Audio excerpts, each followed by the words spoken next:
Hi guys! Magandang gabi po sa inyong lahat. So, nandito naman si Kindness guys sa bahay ko po. At syempre, ako po ay magluluto. At napakasimple lang po ang lulutuin ni Kindness ngayon. Gusto ko lang din pong i-share sa inyo.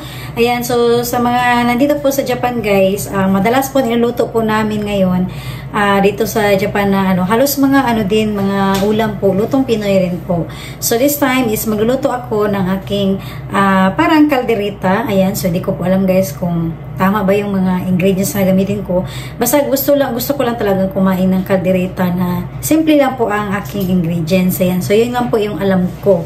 Ayan, tapos syempre share ko po ito sa inyo ngayon dahil ito po ay babaunin na Kindness. Ayan, so gabi na po, tapos na po kami nagkapunan. So lulutuin ko naman ngayon guys is para baunin namin. Ayan po, para rin po sa mga kaalaman ng mga kababayan ko po. Kami nandito nakatira sa Japan. Kami nagtatrabaho po sa mga company, saan man kami nag-work. Ayan, may mga baon kami guys. Madalas, mas hindi nakakatipid po kasi guys kapag sarili din namin na luto. Yan. Dahil, kumbaga, namamalengke ka, parang isa na lang yung, minsan yung hapunan mo o yung almusal mo, ibaon mo na lang yung iba. Yan. Kasi pag sobra-sobra rin po, sayang rin. So, kahit sa company namin, meron din po na pwede ka po mag-order doon. Kaya lang po, medyo nahinayang kami kasi nga ang dami, hindi naubos. Sayang lang din po. Natatapon ko rin po minsan. Kaya ang ginagawa ko para mas lalong makatipid po kami mga Pilipino, yun po, nagluluto po kami para baunin. Ayan, so, pakita ko lang po ngayon guys. At please po, samahan niyo naman po ako ngayon sa aking napakasimple lang po na lulutuin ni Kindness. At alam ko pong magaling na po kayo yan. Okay? So, yun guys, ito na po yung ilalagay natin sa aking napakasimple lang po na caldereta. Ayan! So, wala kasi ako ditong caldereta mix guys. Dati naglalagay ako noon. Kaso hindi pa ako nakapagpunta sa mga Philippine food at naubusan ako dito. Wala akong pondo. So, ang naisip ko lang po itong ketchup. Yan. Parang din, may pagkapula-pula rin ang ating caldereta. Tsaka si Kindness siya naman kakain guys. Kami lang sa bahay. Hindi ko siya pambenta, diba? Yan. So, pinapakita ko lang po sa inyo guys kung ano po talaga yung mga ginagawa ko po sa aking buhay, kung paano po tayo guys magluto ng ating mga baon. Ayan, so kahit wala man tayong ingredients na katulad sa Pilipinas, pero didiskartihan na lang natin para kung parang mag-craving tayo ba. Tapos syempre lagyan natin ng pineapple.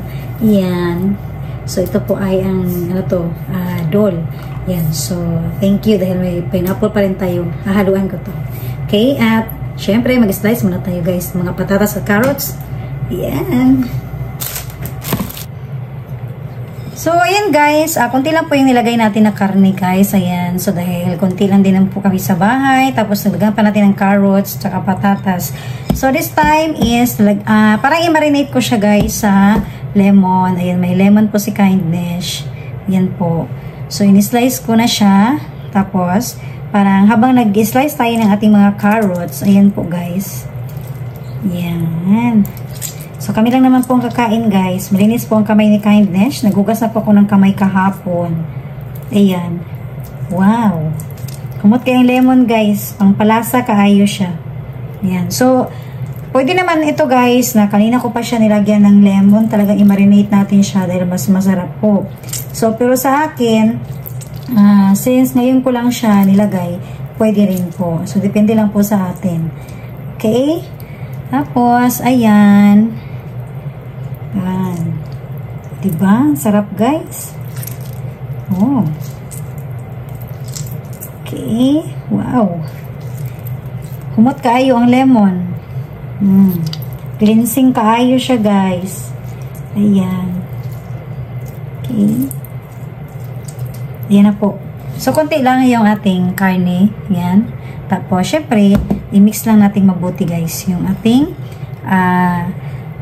karne tsaka yung lemon tala para mag-absorb siya. Then, after nito na gawin natin na is mag-slice na po tayo ng carrots at patatas. Okay? So, ayan na guys. Tapos na po natin na na-slice po ang lahat. Ayan. So, nakikita nyo po guys. Ito po yung minamarinate natin na lemon. Ayan. So, talaga nag-absorb na to sa buong karne na to guys. Ayan po. So, konti lang po yung karne ni Kindness. So ganito po ako guys. kung ano lang po talaga yung pwede nating iulam sa isang ano, yan, kunti-kunti po nilalagay ko kasi sayang po, 3 lang kami, hindi maubos. Tapos, ayan, mas tala pa po itong dadami, and may carrots. Mas gusto ko po guys, mas maraming gulay. Ayan, yung ating carrots, ang ating patatas, at syempre yung ating iba pang ricados guys, yung ating garlic, onion, tsaka yung ating atsal. Ayan. Tapos, syempre yung ating pineapple, yung nasa can guys, ito na po siya at ini-slice ko at napakabango po. Syempre yung ating ketchup, yan po ang magsisilbing pula-pula sa ating kaldereta ngayon. So napakasimple lang po guys ang aking lulutuin. Yan, pang ano lang guys, pang ulam lang, baon natin sa work. Ayan, tapos yung kumbaga guys, marami ka lang maluto, makatipid ka pa dahil hindi mo siya matapon, pwede mo pang maging almusal. Yan, so kumbaga pwedeng medyo marami siya, konti, ayan, marami konti, diba, magulo si Kindness guys. Kumbaga guys, marami na po kasi ito para sa amin. Yan, tapos kung almusal natin, ayan, so sobra-sobra pa po ito. Ayan, konting baon lang guys, okay na. Alright, so umpisahan na ni Kindness magluto. So, ayan guys, mainit na po yung ating kawali. At syempre, maglagay tayo guys ng konting mantika. Ayan. So, ayan po guys. Mantika lang po yung gagamitin ni Kindness. Ayan. Tapos, hintayin natin konti para yung medyo mag-init-init na yung ating mantika. Ayan. Okay. Humot kayo ang lemon guys. Ayan. So, ito lang po yung ano guys, ngayon po kasi araw na linggo, ayan, so ni-share ko lang po sa inyo kung ano yung mga kung ano po yung mga binabaon ni Kindness talaga. Ayan, so hindi po ako masyado nagluluto ng Japanese food. Ayan, madalas po lutong Pinoy ang mga baon namin dito sa Japan. Ayan. So ayan guys, mainit na po itong ating mantika. Tapos since yung ating karne guys, hindi ko siya tinimplahan, kumbaga guys, lemon lang po yung minamarinate ko. Lagyan ko na po siya guys ng kunting asin. Yan. Parang dito na po yung timpla niya. Para halu-haluin natin at nang mag-absorb po sa ating karne. Yan.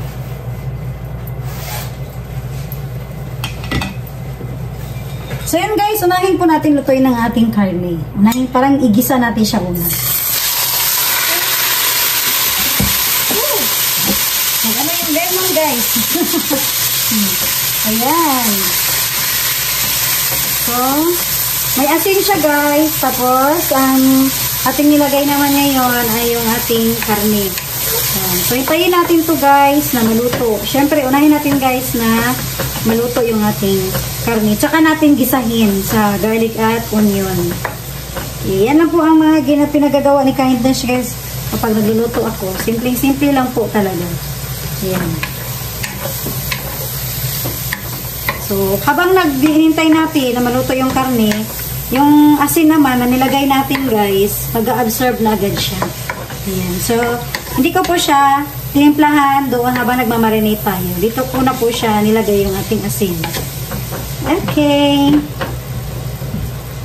So, ngayon guys, ayan, pakita ko na po sa inyo, may pagka-brown na po siya. Ayan guys.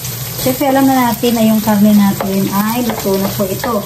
So, ayan guys, ang ginawa ko naman ngayon, sinantabi ko muna yung ating karne. Ayan. So, hindi ko na siya hanguin guys. At syempre, ilagay natin yung ating bawang at saka garlic. Yan. So, ito na po yung time na gigisahin ni Kindness. Ayan po. Tapos, yung ating onion at garlic guys. Ayan, pinaghahalo ko na po. Ayan. Tapos, syempre, halalay na natin mabuti. Ayan. Hanggang sa maluto po itong ating garlic. Tsaka yung ating nilagay na onion. Okay. Diba guys? Bisaya kayo ang pagkaluto ni Kindness Good. As in, pati yung pagkabisaya guys. Yan. So, ulitin ko lang po. Hindi naman po talaga tayo magaling magluto. Ito guys, ano to? Pang madali ang luto to guys. Pang Girl Scout ba? Yan. So, pinagalo-halo ko na. Hindi ko na tinanggal yung karne. O, pwede naman tanggalin. Hanguin muna natin yung karne. Pero ako guys, gusto ko kasi pagsabay ko na siya para talagang mag-absorb din yung ang ating nilagay na onion tsaka garlic dito. Yan. So, napansin nyo po guys. Ayan. O, diba? Ay, kahumot. Medyo humuta guys. Ayan. Humot siya guys. Kaya ang karne, mabangong siya dahil ang karne po may lemon. Yan. Nakamarinate siya sa lemon guys. Okay. Uy, hindi humuta dyan. Tapos takpan natin ng konti guys. Kunting-kunti lang.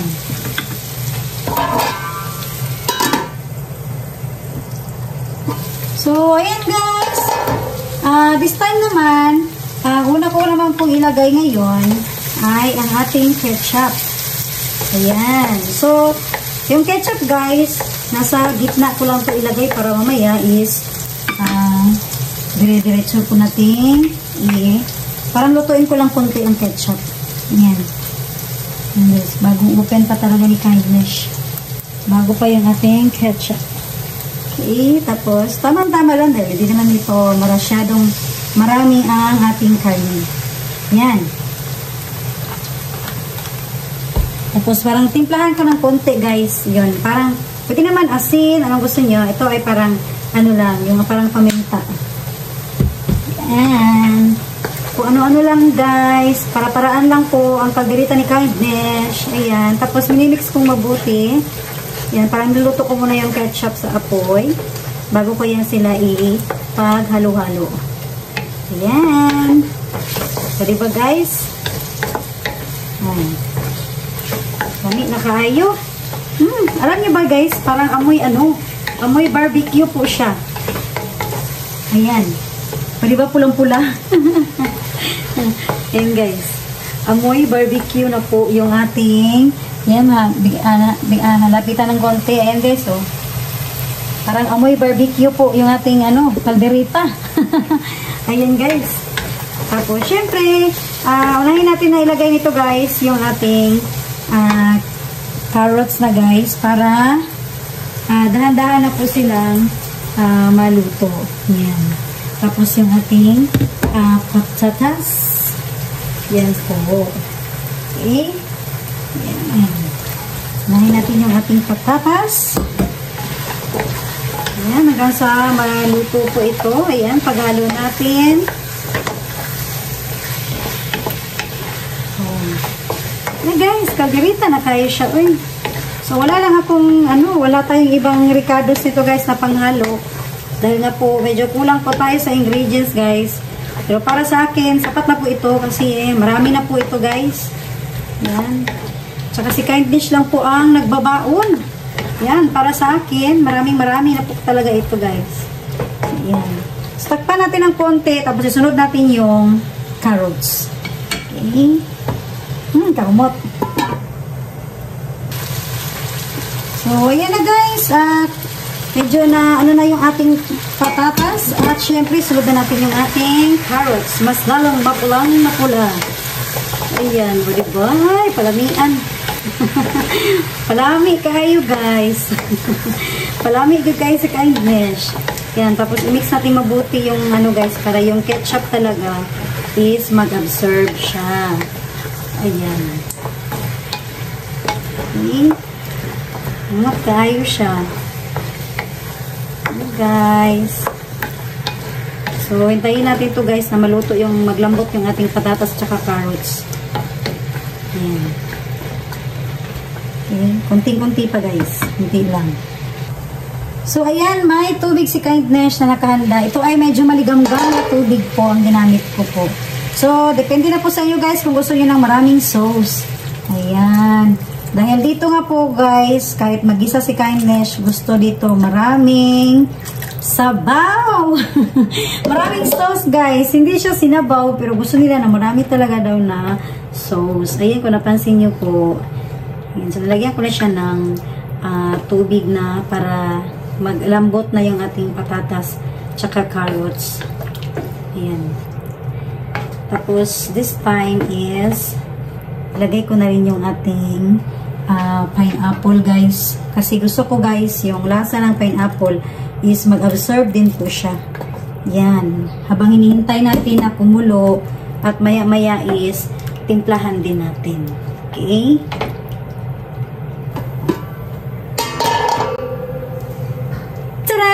Ayan na guys, ang ating luto ngayon. So this time is kulang pa to sa timpla guys. May pacharing-charing, pas kindness, no? Marabag ka ng, yung parang hindi mga, parang bagong-bagong ulam. Ayan. So natawa na lang po ko sa sarili ko guys. So this time guys, syempre, lagyan natin to ng from Philippines guys. Kaya luto, gagawin ng Pilipinas. So dari sa Japan, hindi kami nawalan syempre guys ng mga Silver Swan. Ayan, so kung napansin nyo po guys, hindi po ako naglagay dito sa umpisa. Yan. So, konti lang po yung nilagay ko dito. Pero yung nagisa tayo, hindi ko siya nilagyan. Kasi po, may timpla na po yung ating karne. Yan. May lemon po tayo. So, konting-konti lang ang nilagay ni Kindness. O, diba? So, para naman hindi masyadong ano din guys. Yung, kung sa kuwan pa guys, murag parat ba? Diba? Yan. Para hindi aalat. Dahil may asin na po tayo. Tapos yung ating karne, may timpla na lemon. Dahil minamarinate nga po natin siya. So, yun guys, medyo konti pa siya. Medyo matigas pa rin yung ating carrots. At habang ano guys, siyempre tibahan natin ng konti. Ayan.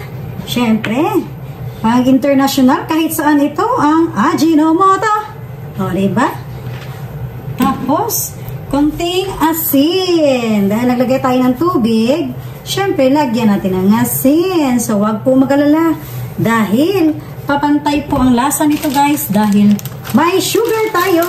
Ayan, so optional, brown sugar or white sugar. Pwedeng-pwede po. Ayan. O, diba? So, ganito si Kindness kaingay sa kusina. Parang ang dami kong kasama. Ayan, guys. So, syempre, guys, masaya lang. Ganyan lang ang buhay. Simpleng buhay ay kay ganda. Ayan. O, diba?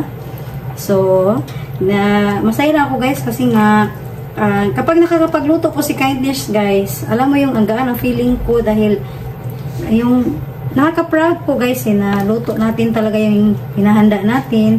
Hindi naman yung puro kain tayo sa labas, di ba? Mas masarap talaga yung masarap sa feeling na ikaw yung nagluto talaga. Yan. May effort ka ba guys? Pamilya mo. O di ba? Charing. Yan guys. Tuwang-tuwa lang po talaga si Kindness guys. Kasi nga minsan kasi guys, kapag pagod talaga ako, may trabaho ako ng Sabado, ayan, hindi talaga ako nakakapagluto. Ayan. So, dito, masaya na ako na may oras ako na makapag handa kundi. Ayan. So, ayan guys, this time is malapit na po kasi guys. Kunti-kunti na lang is medyo malambot rin po kasi yung ating patatas at carrots. Ayan, so, syempre ito, palaging nasa huli po kasi ito guys. Ayan. Nalo ko na siya at ayan guys, ako nga siyang gipakuluan. Ayan, pinakuluan talagang mabuti ni Kindness. O, diba? May mga green-green na tayo na atsal guys. May tayo na apple, carrots, patatas and carrots. Ayan. Okay, so, mura na dyan siya kalderita guys. Ay, char kayo. Diba? Hindi na ta kailangan magduwa-duwang paglaing mga ingredients. Ketchup and asukal lang po. Okay na si Kindness. Yan. So, konti na lang guys. At tikman natin to syempre ng konti mamaya. So, ayan guys. This time po is lutong-luto na po siya guys. Ayan, pakita ko lang po sa inyo ngayon. Ayan. Diba, luto-luto na talaga siya. Tapos, tikman natin yan ng konti guys. Okay. Tikman tayo muna si Kindness. Kung tama na ba yung timpla natin. So, yun guys, tilawan na pa nila guys, no, kung tama na ba ang atong timpla. Kay luto naman gid ang atong mga gulay. Ayan. Tsaka yung karne natin, malambot na rin. Ito lamia guys. Kanang, kumbaga, marami tuhok gid ang pineapple ba? Diba, makabisaya gid Kindness, oy. Tama na dyan kaya ang timpla. Ayan guys, so, tapos na magluto si Kindness. At syempre guys, patayin na natin to. Dahil pwede na tong baunin. At syempre guys, kasi may handa na rin tayo guys, para mabukas ng umaga, dire-diretso na. So, hinahanda ko na pa yung lagayan ng aking baunan. Ayan guys.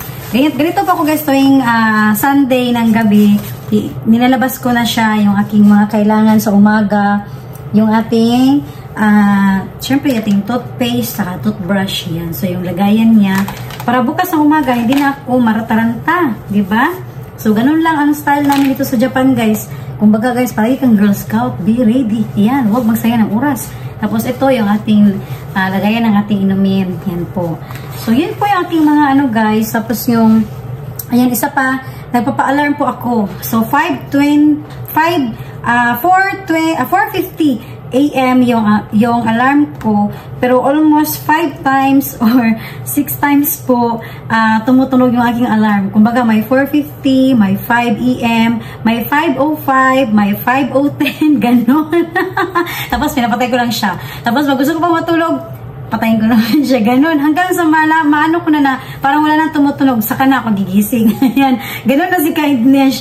So, yun lang po yung guys, aking mga na vlog po for today. So, pasensya na po kayo guys, medyo na busy po si Kindness, hindi pa po ako pwede makapasyal dahil marami akong ginasikaso ng mga papeles. Ayan. So, maraming salamat din po pala guys sa mga panonood nyo po, yung mga nakaraan na upload ko, katulad po nung nagpakita ko ng sasakyan. Ayan, thank you kaayo po sa yung lahat. Isa po sa dahilan na na-busy po talaga ako dahil hindi rin po kasi basta-basta na mag-loan ka po dito ng mga sasakyan guys. Marami rin po mga pinaprocess. Ayan, so medyo na-busy talaga si Kindness. Ayan po, so thank you po sa inyong panonood guys. Palagi pagsubaybay niyo po at suporta sa aking YouTube channel. Ito na po si Kindness of OFW at muling nagpapasalamat at syempre in Japanese, domo arigatou gozaimasu. Bye po guys!